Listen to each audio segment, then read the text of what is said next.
زبور 91۔ جو حق تعالیٰ کے پردہ میں رہتا ہے وہ قادر مطلق کے سایہ میں سکونت کرے گا۔ میں خداوند کے بارے میں کہوں گا، وہی میری پناہ اور میرا گڑھ ہے، وہ میرا خدا ہے جس پر میرا توکل ہے۔ کیونکہ وہ تجھے صیاد کے پھندے سے اور مہلک وبا سے چھڑائے گا، وہ تجھے اپنے پروں سے چھپا لے گا اور تجھے اس کے بازوں کے نیچے پناہ ملے گی۔ اس کی سچائی ڈھال اور سپر ہے، تو نہ رات کی ہیبت سے ڈرے گا، نہ دن کو اڑنے والے تیر سے، نہ اس وبا سے جو اندھیرے میں چلتی ہے، نہ اس ہلاکت سے جو دوپہر کو ویران کرتی ہے۔ تیرے آس پاس 1000 گر جائیں گے اور تیرے دائیں ہاتھ کی طرف 10,000، لیکن وہ تیرے نزدیک نہ آئے گی۔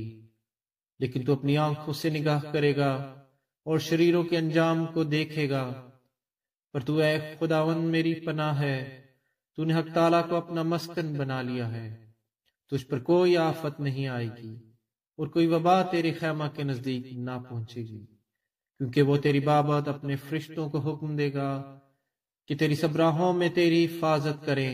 وہ تجھے اپنے ہاتھوں پر اٹھا لیں گے تاکہ ایسا نہ ہو کہ تیرے پاؤں کو پتھر سے ٹھیس لگے۔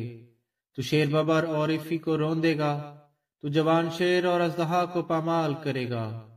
چونکہ اس نے مجھ سے دل لگایا ہے، اس لیے میں اسے چھڑاؤں گا، میں اسے سرفراز کروں گا، کیونکہ اس نے میرا نام پہچانا ہے۔ وہ مجھے پکارے گا اور میں اسے جواب دوں گا، میں مصیبت میں اس کے ساتھ رہوں گا، میں اسے چھڑاؤں گا اور عزت بخشوں گا، میں اسے عمر کی درازی سے آسودہ کروں گا اور اپنی نجات اسے دکھاؤں گا۔ آمین۔